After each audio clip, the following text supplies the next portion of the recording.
موضوع الدرس الابتلاء والاختبار من الله تبارك وتعالى ليتميز الصادق من الكاذب. سورة الحديد تفسير ابن كثير. الحمد لله رب العالمين والصلاة والسلام على أشرف الأنبياء وسيد المرسلين سيدنا محمد وعلى آله وأصحابه أجمعين. اللهم صل على سيدنا محمد وعلى آل سيدنا محمد كما صليت على إبراهيم وعلى آل إبراهيم في العالمين إنك حميد مجيد. أعوذ بالله من الشيطان الرجيم. بسم الله الرحمن الرحيم.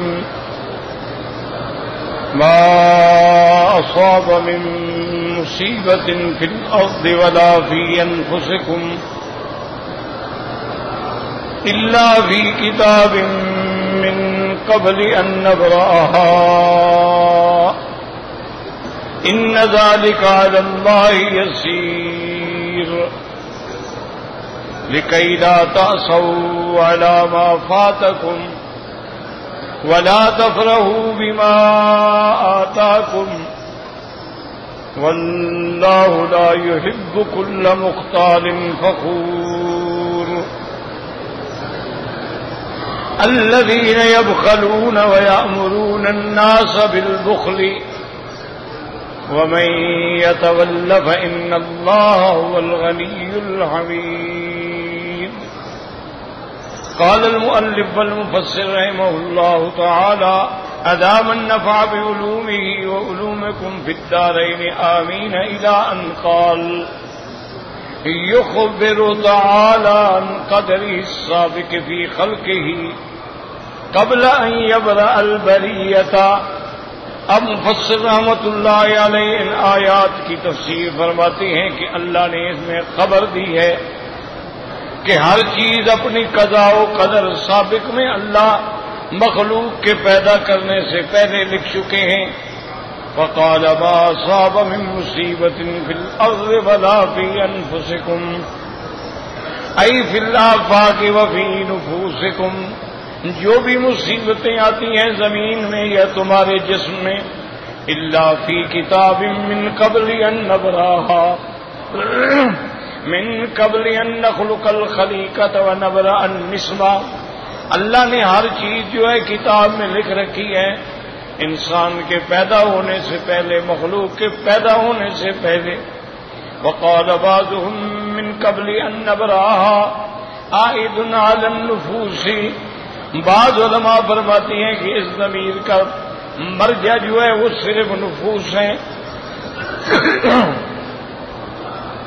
وکیل عائد علی المصیبت، اور بعض کہتے ہیں کہ اس کا مرجع جو ہے وہ مصیبت ہے. والآسن عودہ علی الخلیقۃ والبریۃ لدلالۃ الکلام علیہا. اب مفسر فرماتے ہیں کہ اس ضمیر کا تعلق جو ہے مخلوق سے اور انسانوں سے ہے، کیونکہ کلام اسی پہ دلالت کر رہے ہیں. کما قال ابن جریر حدثني یعقوب حدثنا ابن علیۃ عن منصور بن عبد الرحمن قال كنت جالسا مع الحسن فقال رجل سله عن قوله تعالى. منصور ابن عبد الرحمن فرماتے ہیں کہ میں بیٹھا ہوا تھا حضرت حسن کے ساتھ. فقال رجل، نے ایک آدمی نے کہا کہ سلہ عن قوله تعالی، اس آیت کے بارے میں پوچھیں کہ ما اصاب من مصیبت فی الارض ولا فی انفسکم الا فی کتاب من قبل ان نبرأها. فسألته عنها، میں نے سوال کیا. فقال سبحان اللہ ومن یشک فی ھذا. آپ نے فرمایا عجیب ہے، کون اس میں شک کرتا ہے؟ اللہ نے سب کو لکھ رکھا ہے. کل مصیبت بین السماء والارض ففی کتاب اللہ من قبل ان یبرأ النسمۃ، آسمانوں اور زمینوں کے درمیان میں جو بھی مصیبتیں آتی ہیں اللہ تبارک و تعالی نے پہلے لکھ دی ہیں. وقال قتادہ ما اصاب من مصیبت فی الارض، ان نے فرمایا حضرت قتادہ نے کہ زمین میں مصیبت کا معنی کیا ہے؟ یہ السنون یعنی الجدب، کہ زمین برباد ہو جائے، قحط پڑ جائے، کوئی چیز پیدا نہ ہو. ولا فی انفسکم، اور انسان کے نفس میں جو مصیبت ہے اس سے کیا مراد ہے؟ فرمایا الاوجاع والامراض، مختلف قسم کے درد پیدا ہو گئے، بیماریاں پیدا ہو گئیں. قال وبلغنا انه ليس احد يصيبه خدش عود ولا نكبة قدم ولا خلجان ارك الا بذنب وما يعفو الله عنه اکثر. فرماتی ہیں کہ ہمیں یہ بات بھی پہنچی ہے کہ بندے کو کوئی پاؤں میں لکڑی بھی نہیں چبھتی ہے اور پاؤں میں کوئی موچ بھی نہیں آتی ہے اور آدمی کی رگ بھی نہیں تڑپتی ہے، مگر گناہ کی وجہ سے یہ تکلیف آتی ہے. اور اصل بات یہ ہے کہ اللہ تبارک و تعالی ہمارے بہت گناہ معاف فرما دیتی ہیں. اگر ہمیں ہر گناہ پہ پکڑ لیں تو کوئی زمین پہ چلتا پھرتا بھی نظر نہ آئے. وَلَوْ يُؤَاخِذُ اللَّهُ النَّاسَ بِمَا كَسَبُوا مَا تَرَكَ عَلَىٰ ظَهْرِهَا مِن دَابَّةٍ، اگر اللہ تبارک و تعالی اپنی مخلوق کو ان کے اعمال پہ پکڑنا شروع کر دے تو زمین پہ کوئی زندہ بھی نہیں رہے گا. وَهَٰذِهِ الْآيَةُ الْكَرِيمَةُ الْعَظِيمَةُ، اس آیت میں ادل دلیل، سب سے بڑی دلیل ہے علی القدریت، قدریہ فرقے کے خلاف، نفاة العلم السابق، کیونکہ فرقہ قدریہ کا عقیدہ یہ ہے کہ اللہ علم رکھتے ہیں لیکن چیزوں کے پیدا ہونے کے بعد، پیدا ہونے سے پہلے علم نہیں. تو اس آیت میں ان پر رد ہے کہ اللہ کو ہر چیز کا علم ہے، قبل الوقوع اور بعد الوقوع. قبحهم اللہ. وقال الامام احمد حدثنا ابو عبد الرحمن حدثنا حیوة وابن لہیة قال اخبرنا ابو ہانی الخولانی انه سمع ابا عبد الرحمن الحبلی یقول سمعت عبد الله بن عمرو بن العاص يقول سمعت رسول الله صلى الله عليه وسلم يقول قدر الله المقادير قبل أن يخلق السماوات والأرض ب50,000 سنة. حضرت عبداللہ ابن عمرو بن العاص فرماتے ہیں کہ میں نے حضور صلی اللہ علیہ وسلم سے سنا اللہ تبارک و تعالیٰ کے پیغمبر نے فرمایا قدر اللہ المقادیر، اللہ نے تمام تقدیر لکھ دی ہے اس آسمانوں زمینوں کے پیدا ہونے سے بھی 50,000 سال پہلے. ورواه مسلم فی صحیح من حدیث عبداللہ ابن وهب وحیوة بن شریح ونافع ابن زید ثلاثة والنبیان به وزاد ابن وهب وكان عرشه على الماء، اور اللہ تبارک و تعالیٰ کا عرش جو ہے وہ پانی پہ تھا. ورواه الترمذي وقال حسن صحيح وقوله تبارك وتعالى إن ذلك على الله يسير، أي أن علمه تعالى الأشياء قبل كونها وكتابته لها طبق ما يوجد في حينها سهل على الله عز وجل لأنه يعلم ما كان وما يكون وما لم يكن لو كان كيف كان يكون. اب مفسر رحمۃ اللہ علیہ فرماتی ہیں کہ اللہ تبارک و تعالیٰ کو ان چیزوں کا علم ان کے ہونے سے پہلے اور اس کا لکھ دینا، پھر اسی کے مطابق اس وقت میں پیش آنا، یہ سب اللہ کے لیے آسان ہے کیونکہ اللہ تبارک و تعالیٰ عالم ہے. ما کان وما یکون، جو گزر گیا، جو ہوگا اور جو قیامت تک ہوگا، کیسے ہوگا، سب اللہ کے علم میں ہے. وقوله تبارک و تعالی لکی لا تأسوا علی ما فاتکم ولا تفرحوا بما آتاکم ای علمناکم بتقدم علمنا وسبق کتابتنا، اللہ فرماتے ہیں ہم نے تم کو بتلا دیا، خبر دے دی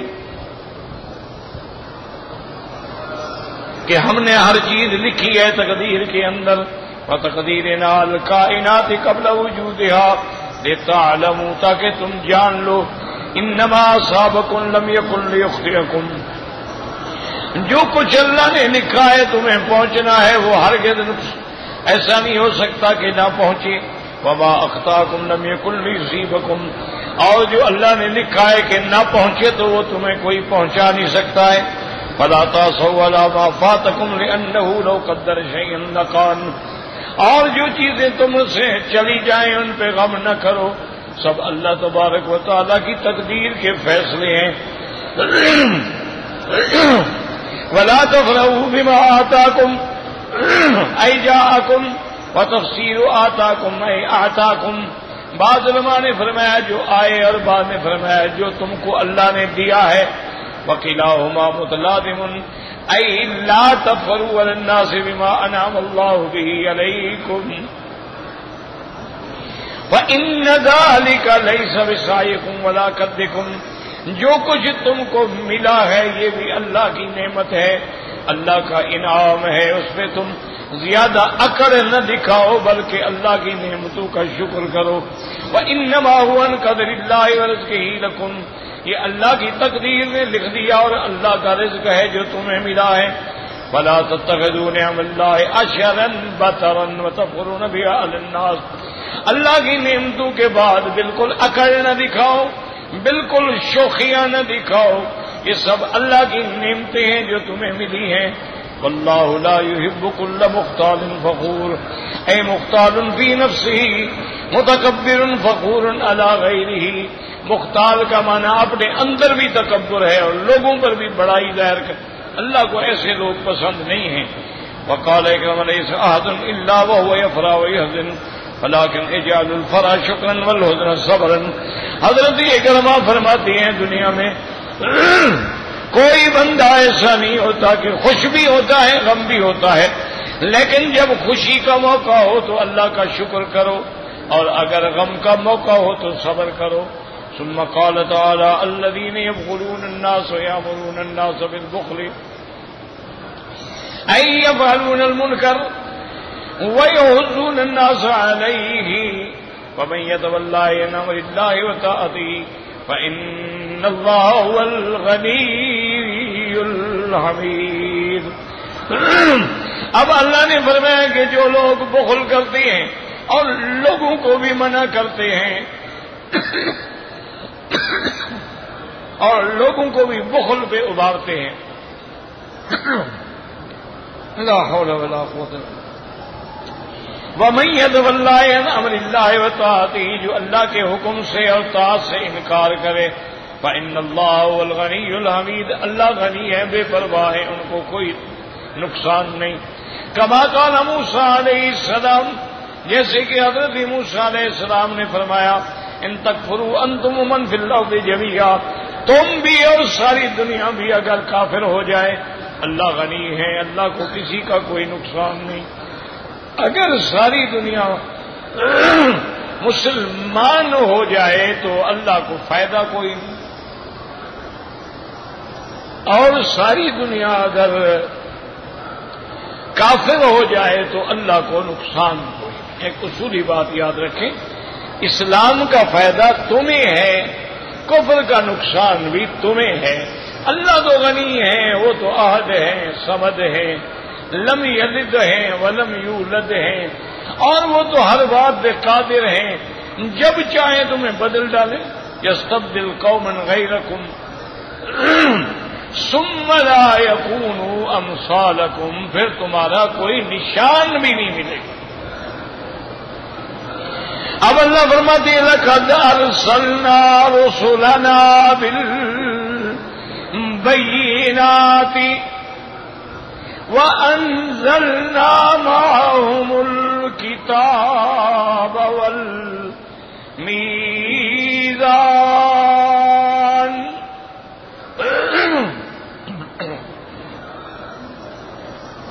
لِيَقُومَ ليقوم الناس بالقسط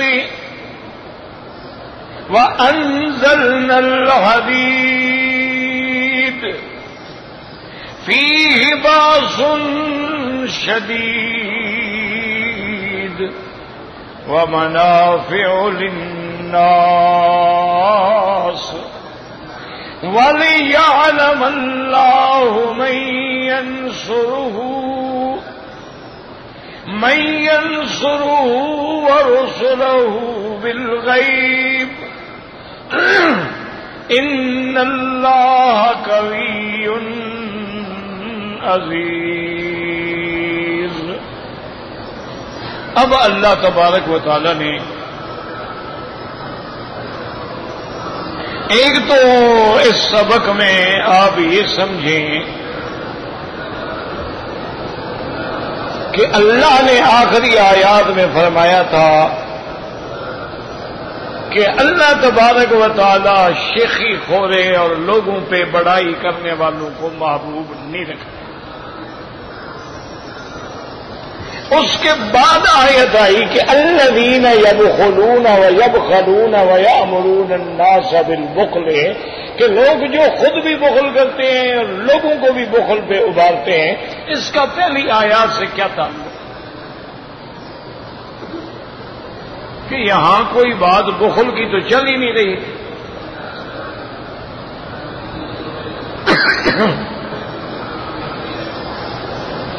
کہ بھئی سابقہ جو آیت کا سیاق اور سباق ہے وہ یہ ہے کہ کوئی مصیبت زمین میں یا انسانوں میں نہیں آتی ہے مگر اللہ ہمارے پیدا کرنے سے بھی پہلے لکھ چکا۔ جب اللہ کی تقدیر پہ ایمان ہوگا تو جو چیز جائے گی غم نہیں کرو گے، اور اگر ملے گی تو اس پہ اکڑو گے نہیں۔ اور اللہ تبارک و تعالیٰ اکڑنے والوں کو اور شیخی خوروں کو پسند نہیں کرتے۔ حضرت سری سکتی رحمت اللہ علیہ ایک بڑے اولیاء اللہ میں گزرے ہیں۔ ان کی مزاج میں طبیعت میں اتنی شگفت تھی کہ آپ ہر وقت ہی خوش رہتے مسکراتے رہتے تھے۔ حالانکہ انسان پہ کبھی خوشی ہوتی ہے کبھی غم ہوتا ہے، یہ تو طبیعت ہے یعنی فطرت انسانی ہے کہ کبھی آپ خوش ہوں گے کبھی غم ہوگا۔ لیکن حضرت کو جب بھی دیکھا گیا تو ہمیشہ خوش بیٹھے ہوئے ہیں۔ تو ایک دن کسی حجت والے شاگرد نے پوچھا، اس نے کہا حضرت ہمیں یہ راز سمجھ نہیں آیا کہ آپ ہر وقت ہی خوش ہیں۔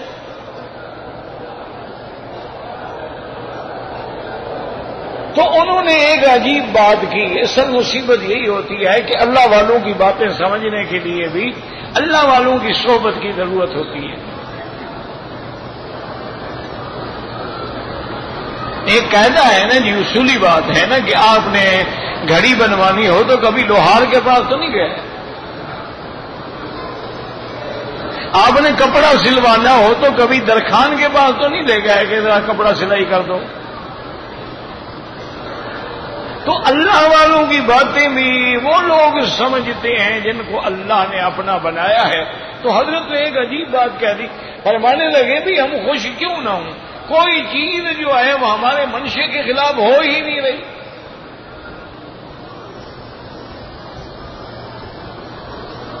اب بظاہر تو بڑی عجیب سی بات ہے نا، قرآن کے بھی خلاف ہے۔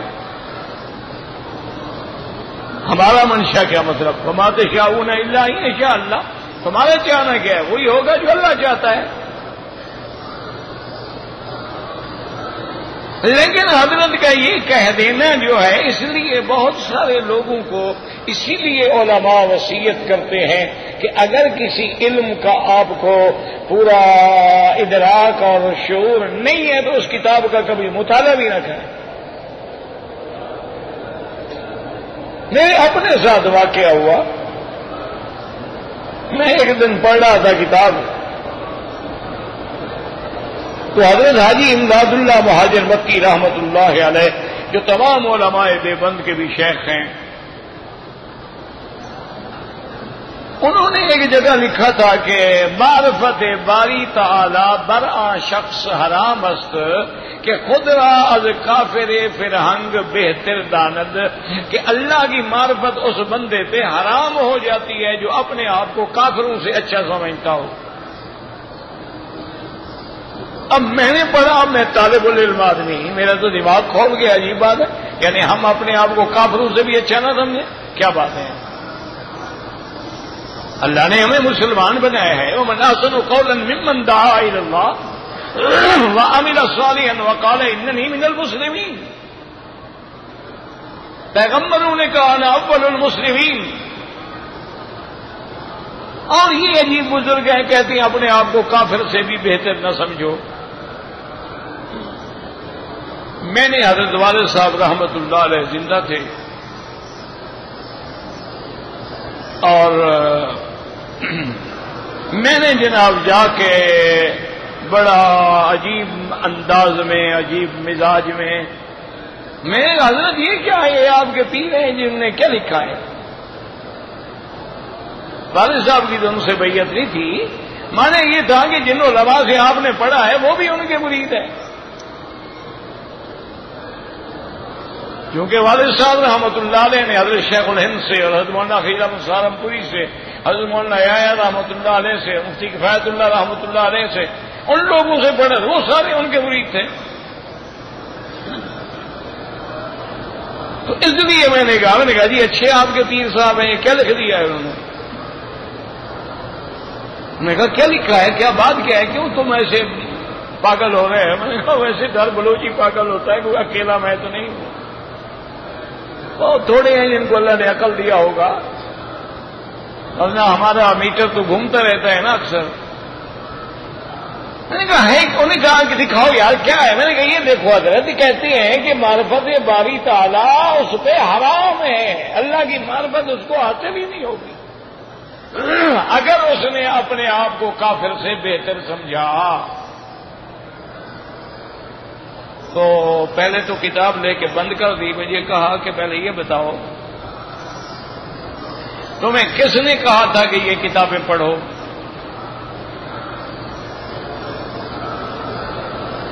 تم جو علم پڑھ رہے ہو وہی پڑھو،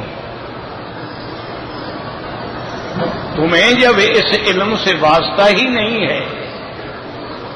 اب ایک آدمی میرے جیسا ہو اور ریاضیات کی کتاب بیٹھ کے ریاضی کے حساب حل کرنا شروع کرے تو بے وقوفی والی بات ہے نا۔ اچھا میں نے کبھی فلکیات پہ علم نہیں پڑھا ہے، تو اب میں جناب فلکیات پہ بحث کرنی شروع کر دوں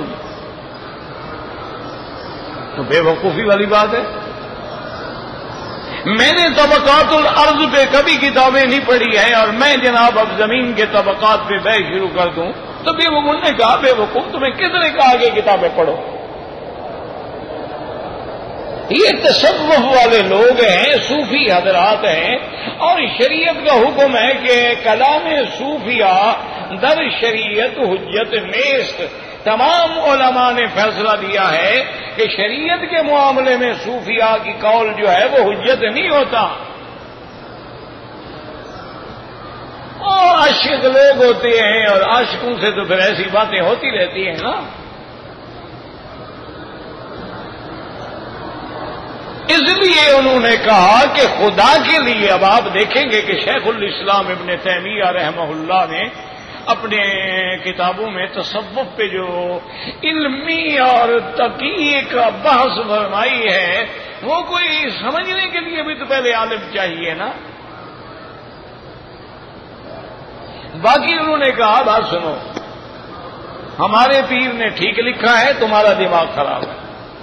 انہوں نے کہا ٹھیک ہے۔ میں نے کہا جی کیسے؟ انہوں نے فرمایا اچھا مجھے یہ بتاؤ، میں تمہیں وہ بات کرتا ہوں جو تیرے عقل میں بھی آئے، کھوپڑی میں آئے، جاہل آدمی آج کے تم حاجی صاحب پہ اعتراض کرنا شروع کر دیتے ہو۔ انہوں نے کہا بے وقوف مجھے یہ بتاؤ، اللہ اس بات پہ قادر ہے کہ کسی کافر کو مسلمان کر دے؟ اس کو قدرت ہے؟ انہوں نے کہا جی بالکل اللہ قادر ہے۔ یضل من یشاء ویہدی من یشاء، جس کو چاہے ہدایت ہے، جس کو چاہے گمراہ۔ انہوں نے کہا اللہ اس پہ بھی قادر ہے کہ مسلمان کو مرتد کر دے، قادیانی بنا دے۔ انہوں نے کہا، میں نے کہا جی بالکل اس بات پہ بھی قادر ہے۔ انہوں نے کہا انہوں نے یہی لکھا ہے کہ بیٹا کسی کافر کو دیکھ کے اکڑنا نہیں، ورنہ ہو سکتا ہے اللہ اس کو مسلمان کر دے اور تجھے کافر کر کے مار دے، تمہیں اس کی معرفت حاصل نہیں ہو۔ انہوں نے کہا بھائی بے وقوف آدمی، انہوں نے کیا غلط لکھا؟ انہوں نے یہ لکھا ہے کہ اپنے آپ کو بہتر نہ سمجھو، اپنے آپ کو خراب سمجھو، ساری دنیا کو اپنے سے بہتر سمجھو، اپنے آپ کو سب سے کمتر سمجھو، تب اللہ تبارک و تعالیٰ کی رحمت کے دروازے کھلیں گے۔ اگر کبھی اسی لیے انہوں نے کہا اچھا مجھے بتاؤ ایک حدیث ہے محمد مصطفیٰ کی۔ میں نے کہا جی فرمائیں کون سی؟ فرمایا حضور نے فرمایا کسی گناہ گار کو گناہ میں مبتلا دیکھ کر نفرت کی نظر نہ ڈالو، اللہ تمہیں اسی گناہ میں مبتلا کر دے گا۔ چھوڑو جی شرابی ہے، اللہ تمہیں شرابی بنا دے۔ کہنے لگے حدیث ہے؟ میں نے کہا جی ہے۔ انہوں نے کہا پھر استاد میرے نے شیخ نے کیا غلط لکھا ہے؟ تم اگر نہ سمجھ سکو تو ہمارے استاد یا شیخ کی غلطی ہے۔ انہوں نے کہا یہ تو حدیث ہے نا، حضور کی حدیث ہے نا کہ اگر کوئی گناہ میں مبتلا ہے، نشہ ہے بیچارہ پڑا ہوا ہے، وہ غریب کسی پل کے نیچے پڑا ہے، فٹ پاتھ پہ پڑا ہے، ہاتھ لٹکے ہوئے ہیں، بال کھلے ہوئے ہیں، دیکھ کے نفرت کرے، چھوڑے یار کیا بری حالت ہے، فرمایا نفرت نہ کرو، اللہ اسی میں تمہیں مبتلا کر دے۔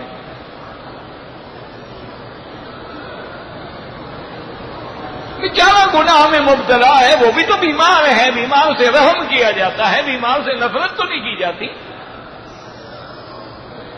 اس کو بزرگوں نے لکھا ہے کہ گناہ سے نفرت کرو، گناہ گار سے نفرت نہ کرو۔ گناہ واقعی گندی چیز ہے، لیکن گناہ گار ہے، انسان ہے، مصیبت میں مبتلا ہو گیا ہے، اس پہ رحم کرو، اس کے لیے دعا مانگو، اس کے لیے ہدایت کی کوشش کرو، اس کے اسباب علاج پیدا کرو۔ اگر اللہ نے تمہیں توفیق دی ہے تو اس کو کسی جگہ جا کے داخل کرواؤ، اس سے اللہ سے دعا مانگو کہ مولا یہ بھی تو تیرا انسان ہے نا، جس کو تو نے ملائکہ سے بھی افضل بنایا ہے، آج کس برے حال میں پڑا ہے، مہربانی کر معافی عطا فرما، ورنہ یہ بھی تو انسان ہے۔ انہوں نے فرمایا اب جناب بتاؤ کہ میرے شیخ نے غلط لکھا ہے یا جناب کا عقل ہی فارغ ہے؟ میں نے کہا جی میری غلطی ہے۔ تو انہوں نے فرمایا کہ کوئی چیز میرے منشے کے بغیر ہی نہیں ہوتی۔ اب میرے جیسا جو 4 کتابیں پڑھا ہوا ملا ہے وہ تو چیخ پڑے گا نا، دیکھو دیکھا نا جی پیر ایسی باتیں کرتے ہیں الٹی سیدھی۔ لیکن ایک شاگرد نے حیران ہو کے پوچھا، اس نے کہا حضرت آپ کیا کہہ رہے ہیں، اللہ کی مشیت کے خلاف تو کچھ ہو نہیں سکتا۔ اور نے کہا بے وقوف، جب ہم نے اپنے آپ کو فنا کر دیا ہے کہ جو تیری رضا ہم راضی ہیں، پھر ہم کیوں خوش نہ رہیں؟ اس کی رضا کو ہم نے اپنی رضا بنا لیا ہے کہ جو تو رضا رضینا باللہ ربا وبالاسلام دینا۔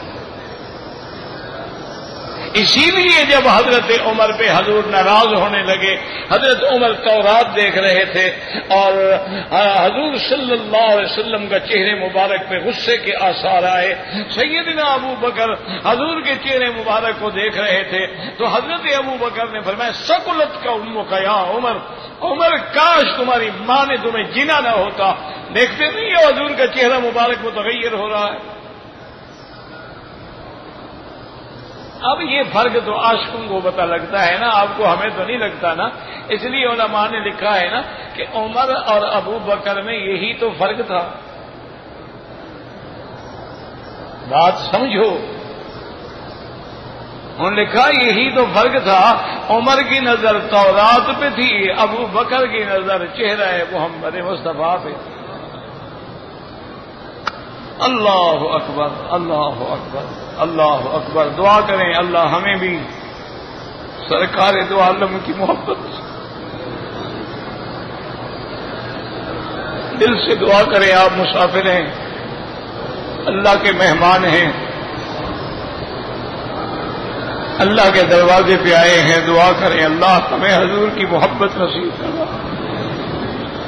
اللہ ہمیں بھی کوئی کروڑواں حصہ حضور کی محبت کا تھا. حضور کی محبت ہی ہماری زندگی بن جائے، اسی میں زندہ رہیں اور اسی پہ موت آئے. مولا ہم گندے تو ضرور ہیں لیکن تیرے بندے تو ہیں. ہمیں اعتراف ہے کہ ہم گندے ہیں، لیکن بیٹا بچہ، بزرگوں نے لکھا ہے کہ بچہ جو ہے دیکھو پخانہ کر دیتا ہے، پیشاب کر دیتا ہے، گندگی میں لتڑا ہوا ہے، ماں نے تو کبھی نہیں دھتکارا نا. اسی حالت میں اٹھاتی ہے، نہلاتی ہے، دھلاتی ہے، نئے کپڑے پہلاتی ہے، وہ پھر پیشاب کر دیتا ہے. ماں کبھی ناراض نہیں ہوتی ہے. اور تو ارحم الراحمین ہے، ماں کی محبت کیا چیز ہے. تو ہم بھی تو لتڑے ہوئے ہیں نا، ہم بھی تو گندے ہو گئے ہیں نا، لیکن تیرے بندے ہیں، تیری مخلوق ہیں اور تیرے نبی کی امت ہیں. اور ہمارا ایمان ہے کہ آپ ارحم الراحمین ہیں اور ہمیں ہدایت سنانے والا رحمت للعالمین ہے. تو پھر ہمیں محروم نہ فرما دینا. دعا کیا کرو، کوئی گھڑی ہوتی ہے، یاد رکھو. اسی لیے حضرت مالک ابن دینار فرماتے ہیں کہ جو دعا میری منظور ہوتی ہے اس کا بھی مجھے پتہ لگ جاتا ہے، اور جو منظور نہیں ہوتی اس کا بھی مجھے پتہ لگ جاتا ہے. شاگردوں نے پوچھا کہ حضرت کیسے؟ پر میں جب دعا مانگتے ہوئے میرے آنسو بہنے شروع ہو جائیں، دل نرم ہو جائے، بال اللہ کے خوف سے کھڑے ہو جائیں، دعا مانگنے میں لذت آئے کہ اور مانگوں، میں سمجھ جاتا ہوں رحمت آ گئی ہے، دعا منظور ہو گئی. اور اگر میں دعا مانگ رہا ہوں اور رسمی لفظ ہے ربنا آتنا فی الدنیا حسنۃ فی الآخرہ حسنۃ، پتہ کچھ نہیں میں کیا کہہ رہا ہوں، تو میں سمجھ لیتا ہوں یہ دعا قبول نہیں ہوئی.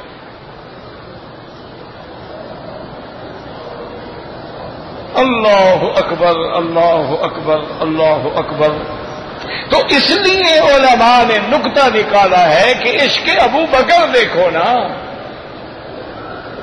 کہ سیدنا عمر کی نظر جو ہے وہ تورات پہ ہے، لیکن ابو بکر کی نظر جو ہے وہ چہرہ محمد مصطفیٰ پہ ہے صلی اللہ علیہ وآلہ آلہ وسلم. اس لیے حضرت ابو بکر نے ڈانٹ دیا، فرمایا ثقلت کا امک یا عمر. حضرت عمر نے دیکھا کہ واقعی حضور تو ناراض ہیں، آپ کا چہرہ مبارک تو غصے سے سرخ ہو رہا ہے، لیکن وہ بھی رازدان نبوت تھا نا. اس نے اور کوئی بات نہیں کی، حضور معاف کرتے ہیں میری غلطی ہو گئی. نہیں، رضیت باللہ ربا وبالاسلام دینا، رضیت باللہ ربا وبالاسلام دینا وبمحمد نبیا. انہوں نے کہا حضور ہم نے اللہ کو رب مانا ہے، اسلام کو دین مانا ہے، آپ کو نبی مانا ہے، تو اگر کسی دوسرے نبی کی کتاب پڑھ رہے ہیں تو اس میں ڈر کی کیا بات ہے؟ حضور نے فرمایا عمر تمہیں پتہ نہیں ہے، لو کان موسیٰ حیا لما وسعہ الا اتباعی. آج اگر موسیٰ زندہ ہوتے وہ بھی قرآن پڑھتے، اپنی کتاب نہ پڑھتے.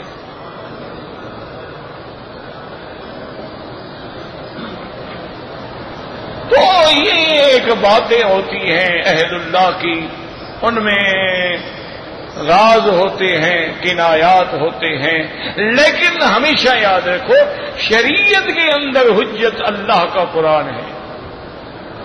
شریعت کے اندر حجت جو ہے فرمان محمد مصطفیٰ ہے. شریعت کے اندر حجت جو ہے وہ اجماع صحابہ ہے. شریعت کے اندر حجت جو ہے وہ قیاس ہے. ان چار چیزوں کے باہر نکلیں گے تو پھر ہلاکت و بربادی ہے. باقی اولیاء اللہ ہیں، برحق ہیں، ان کی کرامات بھی برحق ہیں، ان کی ولایات بھی برحق ہیں، ان کے مدارج بھی برحق ہیں، لیکن ان کا کلام شریعت کے اگر مخالف ہو تو حجت نہیں ہو. تو اب جناب سمجھیں کہ بھئی اس آیت کا اس سے کیا تعلق ہے. الذین یبخلون ویأمرون الناس بالبخل، اللہ نے فرما دیا کہ یہ جو اکڑ رہے ہیں، یہ جو اپنی دولت پہ فخر کر رہے ہیں، یہ جو دوسروں کو حقیر سمجھ رہے ہیں، اصل بیماری ہی بخل ہے. اگر بخیل نہ ہوتے، دوسروں کے لیے صدقہ و خیرات کرتے رہتے تو اکڑتے کیوں؟ تو اصل بیماری ہی بخل ہے کہ جب آدمی بخیل ہوگا اس کے اندر یہ ساری برائیاں پیدا ہوں گی. پہلے خود بخیل ہوگا، پھر لوگوں کو بھی روکے گا. اب یہاں کیا کر رہے ہو؟ پہلے تھوڑی مسجد بنا رہا ہے بے وقوف آدمی. اور یار پہلے تھوڑے مدرسے ہیں، ایک اور مدرسہ بنا رہے ہیں. اور یار پہلے تم نے موت آئے کو چھوڑو یار ان باتوں کو. یہ اپنے پاس سے دولت کو محفوظ رکھو، کل تمہاری آل ہے، اولاد ہے، نسل ہے، حفاظت کرو. خود بھی بخل کرتے ہیں اور لوگوں کو بھی منع کرتے ہیں. اور آخر میں اللہ نے فرما دیا کہ اے مغرورو، غرور کرنے والوں، تمہارے غرور مٹ جائیں گے اگر تم میرے احکام سے اعراض کرو گے. میرا تو کوئی نقصان نہیں ہوگا، تم برباد ہو جاؤ گے. فإن اللہ هو الغنی الحمید.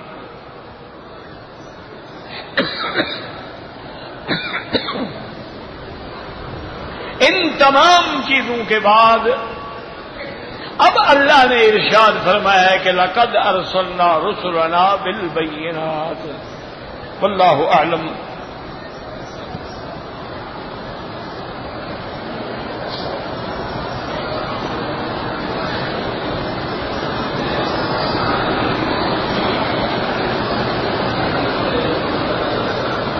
کہتے جی کہ جنازے کی نماز میں اگر دعائے جنازہ امام نے پڑھ لی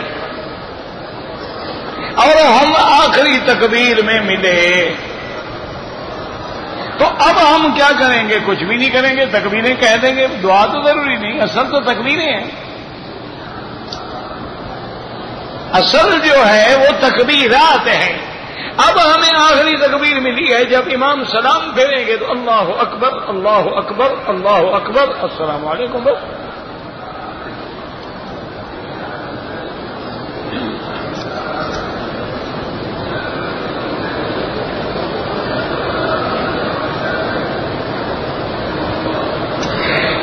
کہتے ہیں جی کہ میں نے ذوالحلیفہ سے یعنی مدینہ منورہ سے احرام باندھا، حرم آیا، طواف کیا، صفا مروہ دوڑا، مشین لے کر اپنا سر جو ہے مشین سے آدھا میں تقریباً مونڈ لیا، مشین بند ہو گئی. میں نے ٹوپی سر پہ رکھ لی اور چلا گیا. حجام سے جا کے پھر بال کٹائے، کوئی بات نہیں، آدھا سر تو تم کاٹ چکے تھے، 1/4 بھی ہو جائے تو احرام کھل گیا.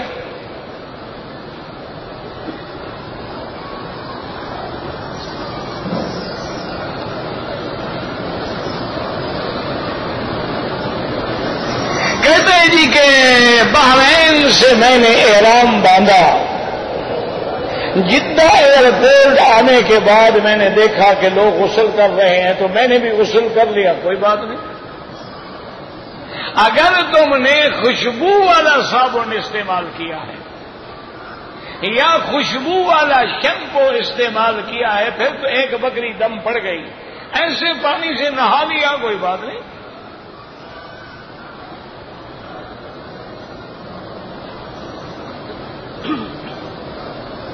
کہتے ہیں جی کہ ایک امام ہے جو سر پہ پگڑی باندھتا ہے لیکن سر میں درمیان کی جگہ جو ہے وہ خالی رہتی ہے، بالکل ناجائز ہے. یعنی جو سر کا اصل ہے اس کو تو کھلا رکھا ہوا ہے نا، یہ بالکل نہ جائے. نماز تو ہو جائے گی لیکن کراہت ہے کہ اتنی بڑی پگڑی ہے تم نے سر تو چھپایا ہی نہیں. اور اسی لیے میرے آقا میرے محبوب دو عالم صلی اللہ علیہ وسلم پہلے ٹوپی مبارک پہن کے پگڑی باندھتے تھے تاکہ کوئی جگہ کھلی نہ رہے. یہ تو شیعہ ایسا کرتے ہیں درمیان میں ہر سے کھلی ہوئی, کیونکہ ان کا امام بھی غائب ہے, پگڑی بھی غائب ہے. ان کا امام بھی تو غائب ہے نا, غیبوبت کبریٰ کا زمانہ ہے نا. اس لیے ان کا جب امام جمعہ پڑھائے گا نا آپ دیکھیں مصلی خالی ہوگا, ادھر کھڑا ہوگا وہ, کیوں مصلی تو امام کے لیے ہے. اور امام صاحب غار میں چھپے ہوئے ہیں, وہ بھی آ نہیں رہے, پتہ نہیں کب آئیں گے. جب سارا عالم فنا ہو جائے گا پھر امام صاحب تشریف لائیں گے.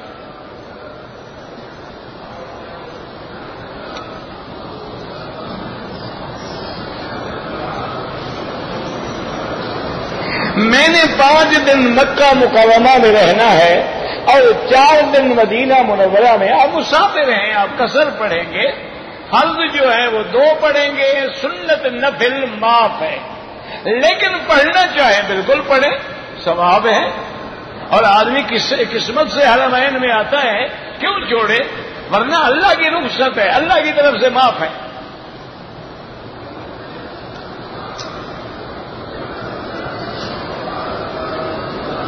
ایک آدمی مدینہ منورہ سے آیا, میقات ذوالحلیفہ پر بھی گیا لیکن احرام نہیں باندھا, بغیر احرام کے آ گیا. یا تو فوراً واپس جا کے عمرہ کرے. اگر مدینہ منورہ نہیں جا سکتا ہے طائف چلا جائے, وہاں بھی نہیں جا سکتا ہے تو رابق کے قریب اپنا جوفہ ہے, 100 کلومیٹر ہے سارا, وہاں جا کے احرام باندھ کے عمرہ کر لے, ورنہ اس کو ایک بکری دم دینی ہوگی.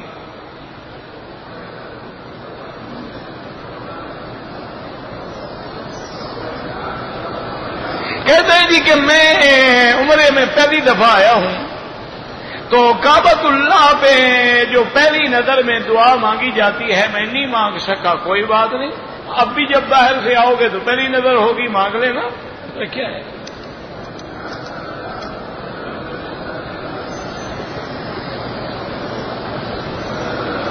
کہتے ہیں جی کہ فقہ جو ہے وہ 4 مسلک ہیں, تو چاروں میں سے کسی ایک کے مسلک پہ چلنا ضروری ہے. ہم بالکل ضروری ہے. اس کی وجہ یہ ہے, یاد رکھو, یہ ہم نہیں کہتے ہیں. اب مثلا آپ سارے صحابہ کے زمانے کا احوال دیکھ لیں, کسی جگہ صرف حضرت ابن عباس کا فتویٰ تھا, کسی جگہ حضرت زید ابن ثابت کا فتویٰ تھا, کوفے میں حضرت عبداللہ ابن مسعود رضی اللہ تعالیٰ عنہ کا فتویٰ تھا. تو وہ لوگ پھر اسی صحابی کے فتوے پہ عمل کرتے تھے, کیونکہ اصول یہی ہوتا ہے کہ جب تک آدمی کسی ایک امام کی فقہ کو سمجھ کے عمل نہ کرے, اگر ہر طرف جانا شروع کرے تو نتیجہ یہ ہوگا کہ کسی پر بھی عمل نہیں رہے گا. پھر تو تم اپنی خواہش پہ چل رہے ہو نا, جو چیز ادھر سے میٹھی نظر آئی یہ لے لی, اور جو ادھر سے کڑوی نظر آئی چھوڑ دی.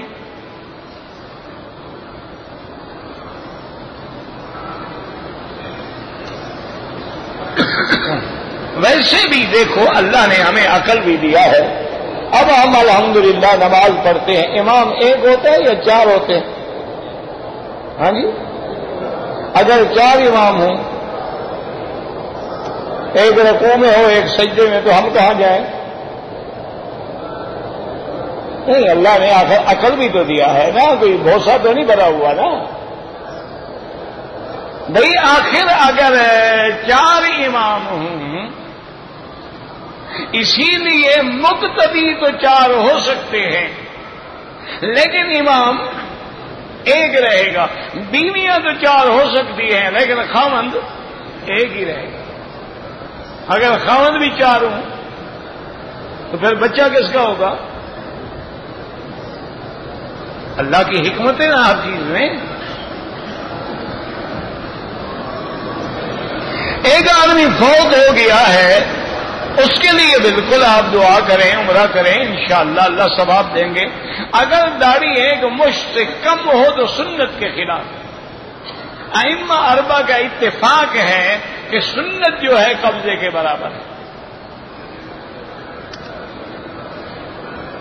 نفل طواف کے 2 نفل بھول گئے، نفل ہوتے ہی نہیں اللہ کے بندے۔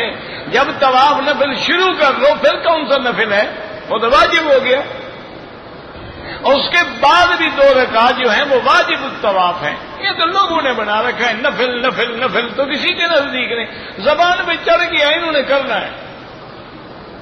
امام ابو حنیفہ رحمۃ اللہ علیہ کے نزدیک واجب الطواف ہے، باقی ائمہ کے نزدیک سنت الطواف ہے۔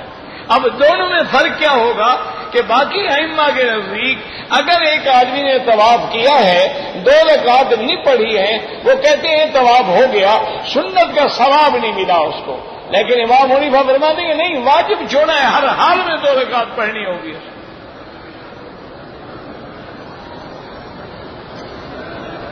طواف کن چیزوں سے فاسد؟ وضو ٹوٹ گیا، طواف فاسد ہو گیا۔ تم نے پورا سینہ کعبے کی طرف پھیر دیا، فاسد ہو گیا۔ پشت کر لی، فاسد ہو گیا۔ یہ تھوڑا ہے طواف کر، اچھا جی کیا حال ہے، خیریت ہے، ٹھیک ہے جی میں آ رہا ہوں، میرے باقی 2 چکر ہے، طواف تو کیا، ابھی امان اللہ ہو گیا۔ طواف ہے، مذاق ہے کوئی؟ مکروہ اوقات میں امام ابو حنیفہ رحمۃ اللہ علیہ کے نزدیک نماز نہ پڑھیں، باقی حضرات حرم میں اجازت دیتے ہیں۔ زمزم سے وضو کرنا جائز ہے، بالکل جائز ہے۔ کہتے تھے کہ اگر میں نے زکوٰۃ دینی ہے تو کسی بریلوی مکتبہ فکر جو ہے اس کو زکوٰۃ دے سکتے، اگر غریب ہے دے سکتے ہو، کیوں نہیں دے سکتے ہو؟ اس دیوبندی بریلوی کا کیا مطلب ہے؟ ہاں کافر مشرک کو نہ دو۔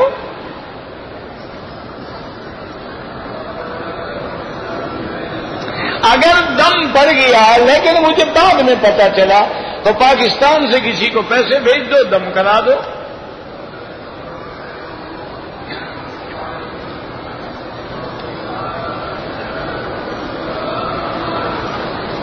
کہتے جی کہ قیامت قریب ہے، اللہ نے تو یہی فرمایا ہے کہ قریب ہے، لیکن قریب کا معنی یہ نہیں ہوتا کہ 2012 میں ہو جائے گی۔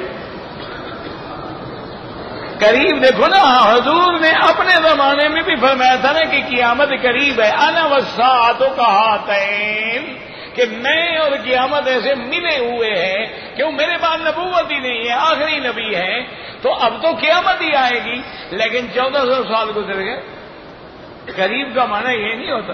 ابھی تو دجال نہیں آیا، ابھی یاجوج ماجوج نہیں نکلا، ابھی حضرت عیسیٰ علیہ السلام نہیں اترے۔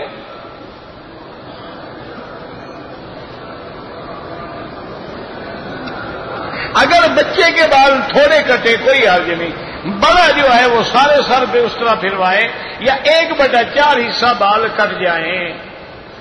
اگر کوئی بریلوی امام ہے، میرا بھائی دیکھو بریلوی یا دیوبندی جگہ کا نام ہے، اصل بات یہ دیکھو کہ وہ امام قبروں پہ سجدہ کرتا ہے، عرس شریف کرتا ہے، قوالیاں مناتا ہے، صلاۃ و سلام کھڑے ہو کے حضور کو حاضر ناظر سمجھتا ہے، نماز نہیں ہو، وہ چاہے کوئی ہو۔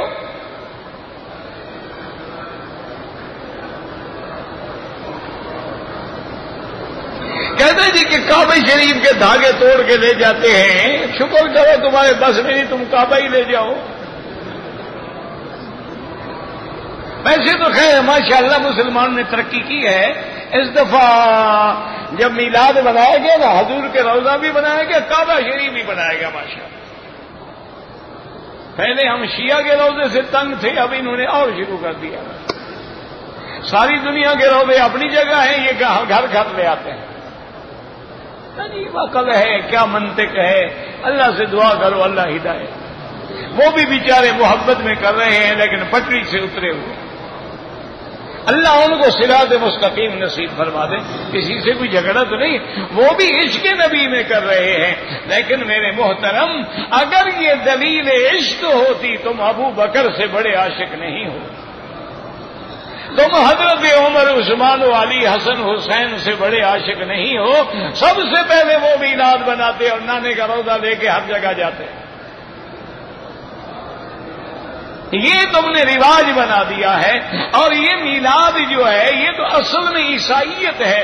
اور ہمارے 600 سال حضور کے بعد ایک نجم الدین بادشاہ گزرا ہے, اس کی بدعت ہے.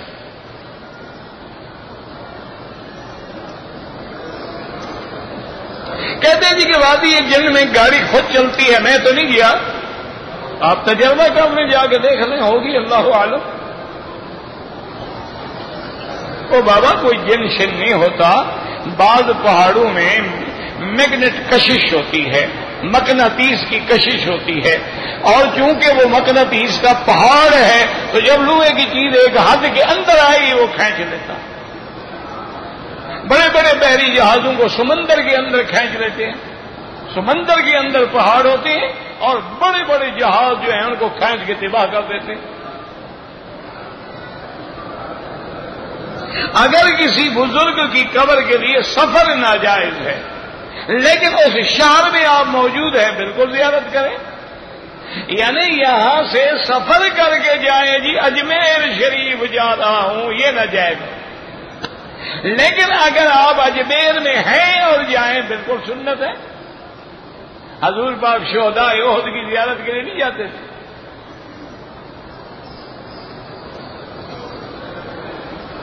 میں مسافر ہوں, کبھی پوری نماز پڑھ لے تو بالکل خلاف سنت ہے. مسافر ہو تو ہر حال میں قصر پڑھنی ہوگی.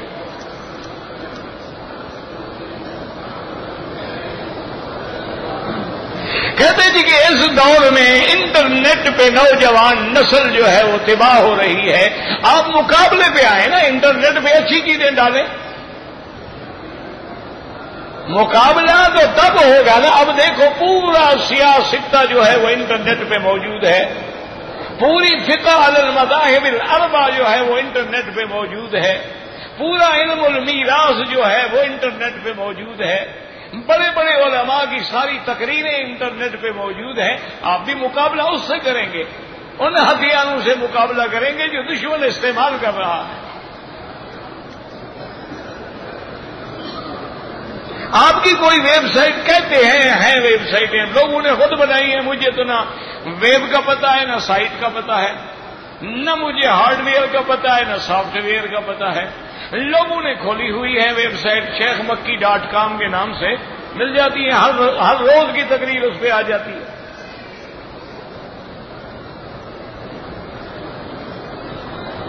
اگر کعبۃ اللہ کے طواف میں مثلا دھکا لگ گیا, ہمارا سینہ پھر گیا, آپ 2 قدم پیچھے ہٹ کے پھر طواف شروع کر دیں. یعنی جہاں ہمارا طواف خراب ہوا ہم ہٹ کے پھر اس کو کنٹینیو کر دیں.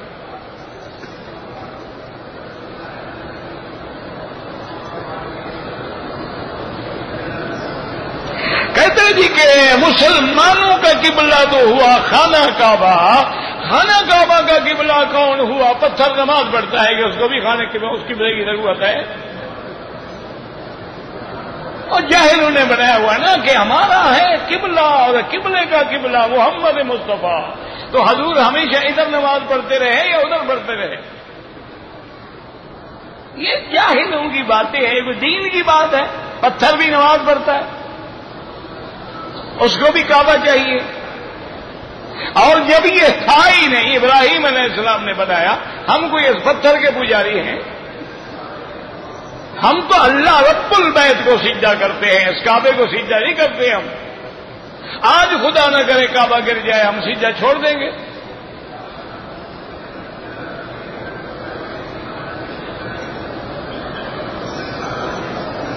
کہتے ہیں جی کہ فتح مکہ کے موقع پر حضرت بلال نے کعبے پہ چڑھ کے اذان دی تھی. رخ کدھر تھا؟ میں کوئی ساتھ کھڑا تھا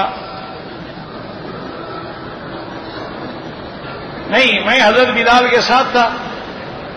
یا میرے پاس موبائل ہوتا تو فوٹو کھینچ لیتا تمہارے لیے. اور جاہلوں, مؤذن جدھر بھی رخ کرے اذان ہوتی ہے, کوئی ضروری نہیں کہ رخ قبلے کی طرف ہو. اور پھر جب آدمی کعبے کے اوپر ہو, جدھر چاہے رخ کرے.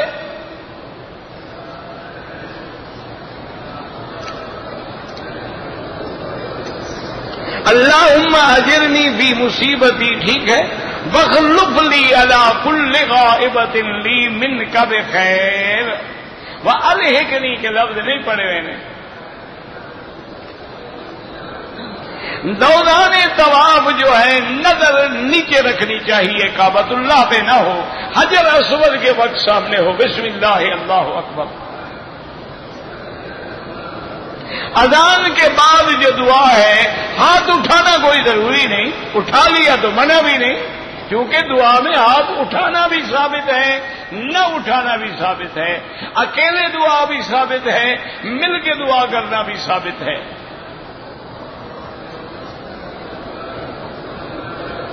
جو لوگ اپنی بیٹیوں کو زمین نہیں دیتے ہیں تیاری کر لیں، انشاءاللہ قیامت میں اللہ اتنی زمین اس کے گلے میں ڈالیں گے. وہ جو بوجھ اٹھا سکتا ہے تو ہمت کرے.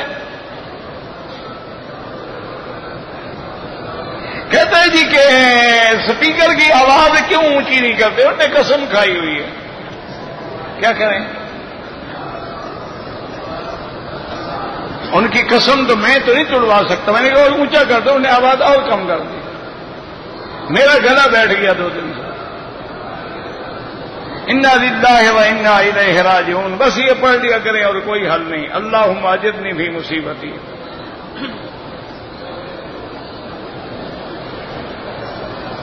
اب ایک آدمی نے پیسے دیے تھے کسی کو صدقہ کرنے کے لیے، وہ آدمی قرضدار ہو گیا اور صدقہ بھی نہیں کیا. وہ اس کے ذمہ واجب ہے یا معافی دے اس سے یا واپس کرے اس کو یا صدقہ کرے. یہ ارانہ جو ہے آپ عمرہ کر سکتے ہیں.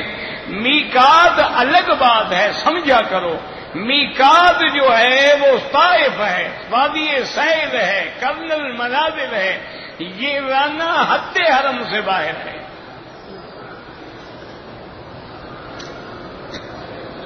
جہاں جو چپل باہر ڈھیر لگا دیتے ہیں ٹھیک ہے، معمولی چیز ہے، لیکن بہتر ہے کہ نہ اٹھاؤ. نمازی کے آگے بالکل نہ گزریں. گزرنا پڑے تو سجدے کی جگہ سے دور ہو کے گزریں.